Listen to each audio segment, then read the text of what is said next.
Sebelumnya, Assalamualaikum warahmatullahi wabarakatuh. Perkenalkan, nama saya Ibu Endang Fitria. Saya adalah salah satu dosen di Perguruan Tinggi Sedikit Kiara Ternate pada program studi pendidikan fisika. Adapun beberapa mata kuliah yang saya ajarkan adalah sejarah fisika, fisika modern, fisika inti, dan mekanika dasar. Pada kesempatan ini saya akan menjelaskan deskripsi singkat tentang mata kuliah fisika inti. Nah, mata kuliah fisika inti ini berada pada semester 7 yang bobot SKS-nya adalah 3. Mata kuliah ini merupakan mata kuliah pematapan pada mata kuliah fisika modern sebagai penerapan pada mata kuliah fisika kuantum, serta sebagai syarat mempelajari fisika mikroskopik. Adapun susunan materi pada mata kuliah fisika inti sebagai berikut, yaitu materi tentang dasar inti, ukuran inti, momentum sudut, momentum magnetik, momentum listrik inti, momentum radioaktivitas, momentum peluruhan, aktivitas radioaktif, umur paruh, umur rata, penentuan umur radioaktif, dan deret radioaktif. Nah, model pembelajaran yang digunakan dalam pembelajaran ini biasa saya menggunakan model pembelajaran diskusi sama eksperimen, di mana mendemonstrasikan materi secara menyeluruh dan memberikan kesempatan kepada mahasiswa menyelesaikan soal-soal latihan setiap kali pertemuan.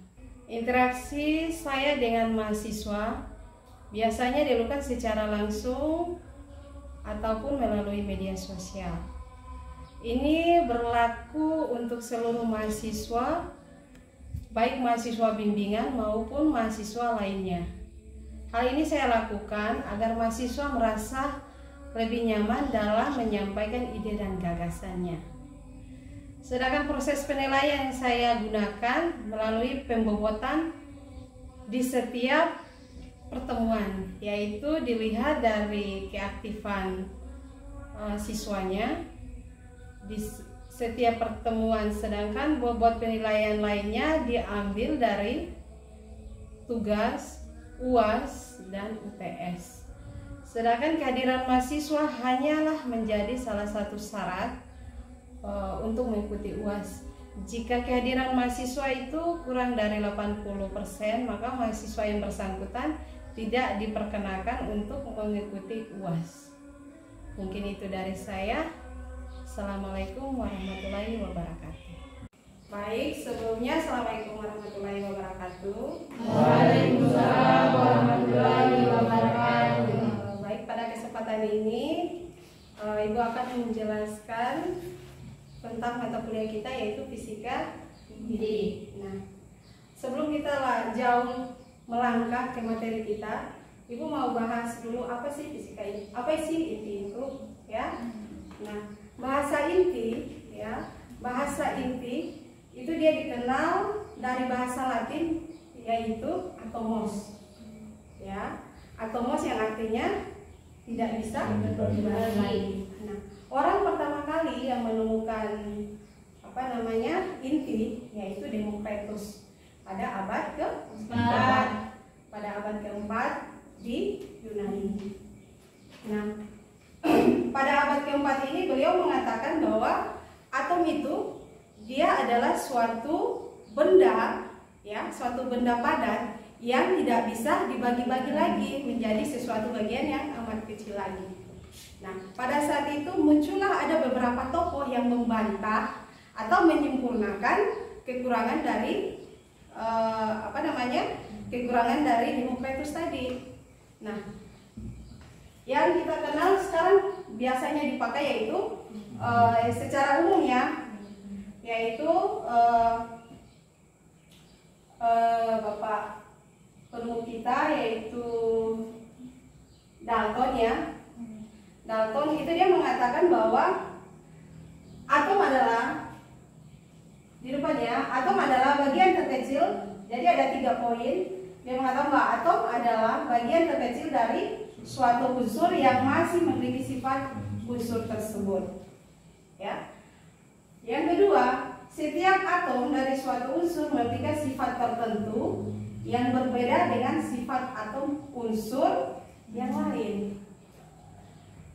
Perbedaan ini meliputi sifat kimia dan sifat fisikanya.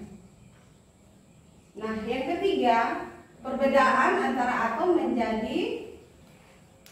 terjadi karena perbedaan jumlah proton, elektron, dan neutron itu sendiri. Ya, yang mana kita ketahui bersama bahwa kalau proton nilainya positif, elektron nilainya negatif, dan neutron tidak bermuatan, dia netral. Ya, kita lanjut lagi yang berikutnya ya. Slide berikutnya, struktur atom. Nah, struktur atom ini yang tadi dijelaskan dari model Bohr ya. Model struktur atom yang dianut secara luas ya adalah model gelombang Wave model. Model ini adalah model Bohr, tetapi dengan mempertimbangkan penemuan terbaru dalam bidang mekanika kuantum. Model ini mengatakan bahwa atom terdiri dari 3 subpartikel. Yang kedua, pada pusat atom terdapat nukleus. Jadi kalau pusat atom ya, misalnya ini atom. Ini atom. Nukleusnya yang ini, yang paling kecil, yang paling kecil. Nah, kebanyakan ruang atom diisi oleh orbital yang berisi elektron dengan konfigurasi tertentu.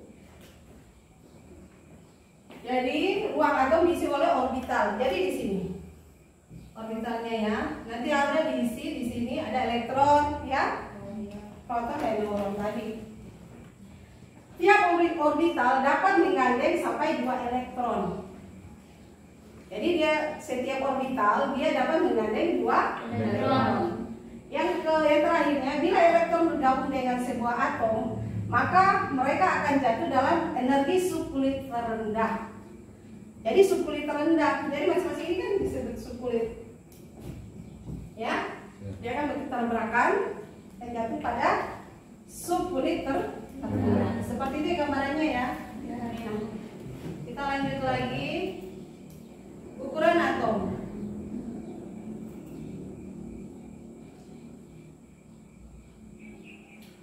Nah, ukuran atom tidak dapat ditentukan dengan mudah. Ya. Tetapi untuk atom kristal, ya, contohnya ya. Sebagian gambarannya, ukuran atom hidrogen diestimasi mendekati 1,2 kali 10 pangkat minus 12. Tahu kan hidrogen? Kalau hidrogen nomor atomnya berapa? 1 ya. Kalau nomor massa ya, bukan nomor massa ya. Nomor massa hidrogen itu nilainya 1. Kalau nomor atomnya nilainya 1, berarti nomor massanya jumlahnya juga 1. Lanjut ya. Nah, ini sebagai contohnya. Kita lanjut lagi. Elemen dan isotop.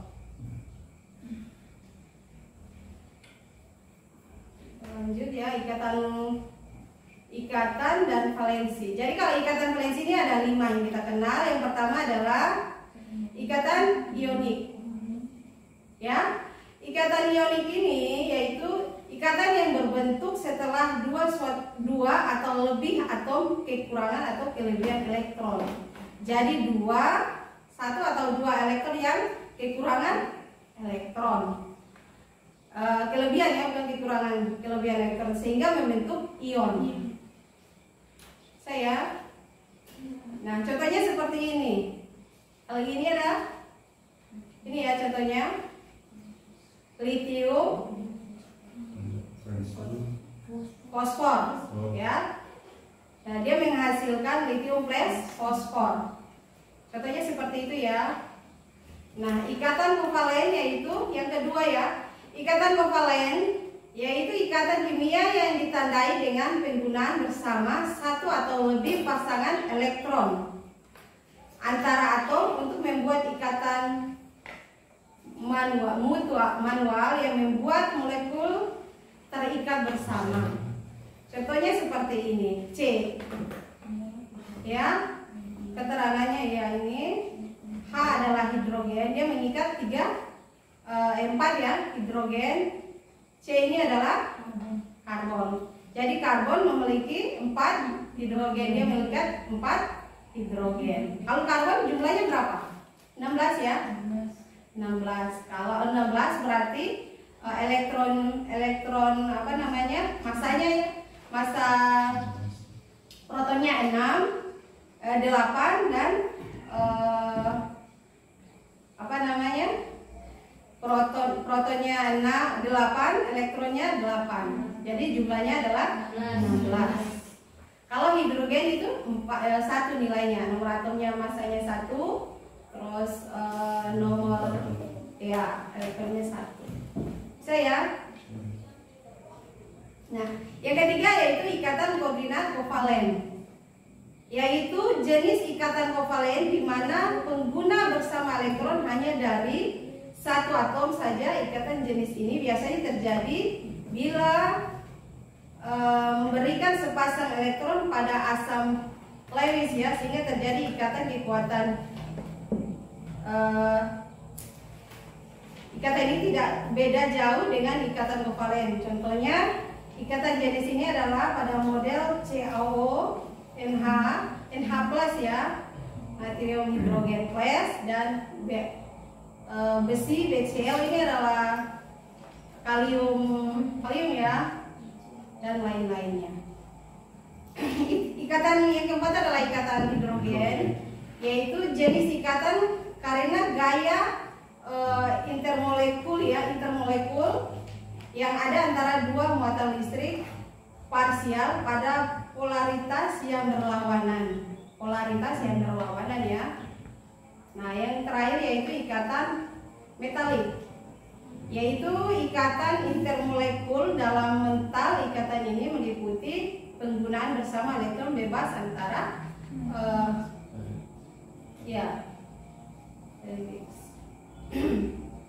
nah,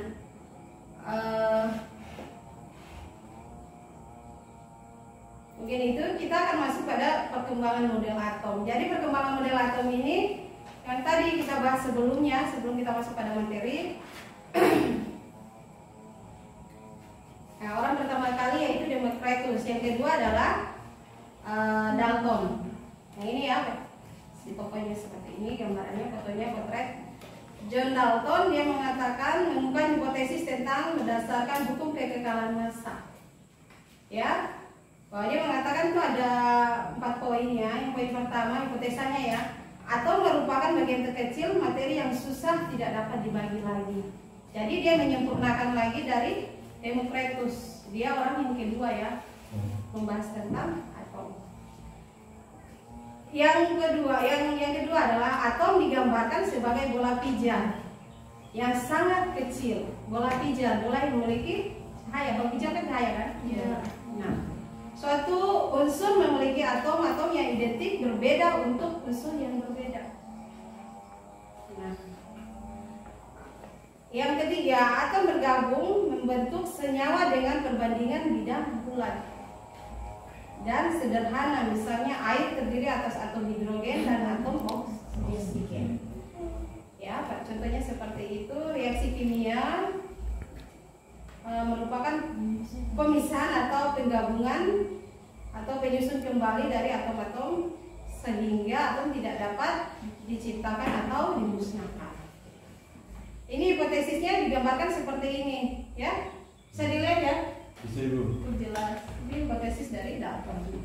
Jadi dia seperti bola pijar, artinya di dalam itu ada elektron, ya. Di sini masih dia dianggap seperti bola pijar, tapi dia belum tentu pijaran itu apa. Nah, nanti disempurnakan lagi. Nah, ini adalah merupakan model atom Thomson.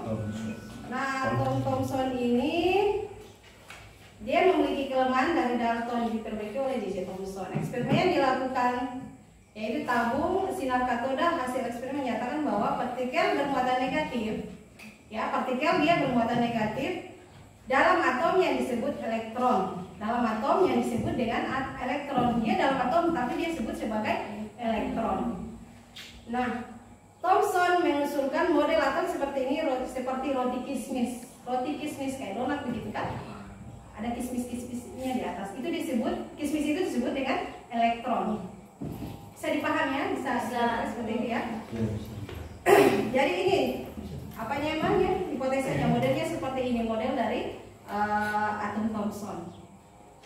Nah, sedangkan dia dari atom Thomson ini dia menyempurnakan lagi dari Rutherford. Dia menyempurnakan lagi. Jadi tidak artinya tidak dicekal atau dikatakan tidak berhasil ya, tapi dia diperbarui kembali setiap masa yang dikatakan ya. Sebenarnya dia lakukan Rutherford adalah penembakan lempeng tipis dengan partikel alfa. Lempengan tipis dia ditembakkan dengan partikel alfa ya. Partikel alfa, ternyata partikel ini ada yang diteruskan, dibelokkan atau dipantulkan. Jadi partikel itu yang tipis dia ditembakkan seperti cahaya, ada yang dipantulkan, ada yang dibiaskan, dan ada diteruskan. Saya bisa paham ya? Bisa. Misalnya umpama kalian bercermin ini, cermin itu diumpamakan sebagai lempeng ya. Ada cahaya yang mengenal, ada yang dibiaskan, ada yang dipantulkan, dan ada diteruskan. Bisa paham ya? Pada bisa menarik ingatan kalian waktu kalian sekolah di SMP, SMA, pernah dengar buku seperti itu ya, buku Senelius ya? Hampir sama kayak begini. Oke, ini mengenai pendapat dari model atom Rutherford. Nah, modelnya seperti ini. Yang tadi ya, jadi disempurnakan lagi. Kelemahan dari Rutherford tidak dapat menjelaskan. Jadi ada kelemahan lagi dari Rutherford.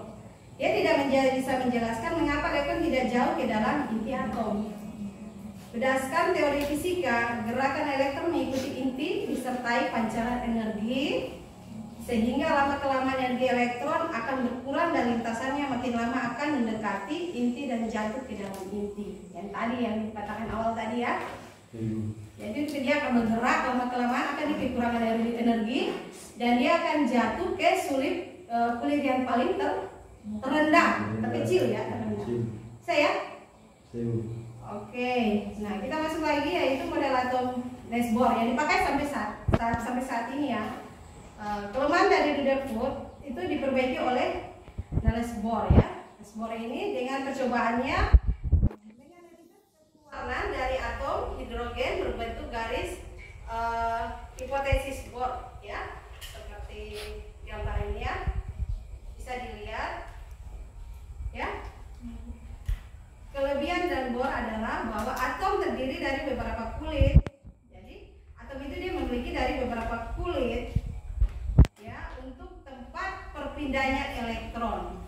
Jadi dia memiliki subkulit tadi yang ibu gambarkan dari awal tadi kan. Dia memiliki subkulit, terdapat perpindahan elektron. Jadi elektron bisa berpindah dari kulit-kulit yang tadi, subkulit pertama, kedua sampai yang ketiga ya. Terkecil bisanya ya. Kelemahan model atom tidak dapat menjelaskan spektrum warna. Jadi dia tidak bisa menjelaskan spektrum warna di dalam atomnya tadi ya.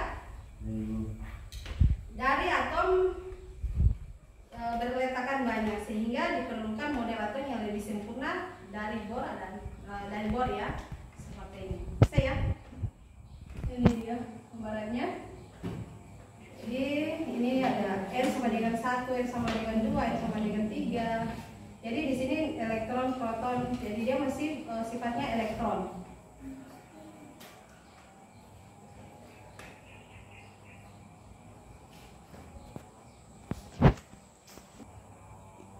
Ya mungkin itu dari saya. Ada yang mau bertanya? Kalau tidak ada, Ibu akan memberikan tugas untuk minggu depan ya, pertemuan kita minggu depan, yaitu mengenai reaksi inti. Jadi sebelumnya kita ke minggu depan ya, itu kalian sudah ada pemahaman di otak kalian sedikit ya. Apa sih reaksi inti? Jadi ibu tidak lagi menjelaskan lebih jauh. Jadi kalian sudah ada pemahaman dasarnya. Bisa ya? Nanti jangan lupa tugasnya itu. Ya. Mungkin kurang dan lebihnya seperti itu. Nanti kita ketemu minggu depan. Wabillahi taufiq wal hidayah. Wassalamualaikum warahmatullahi wabarakatuh.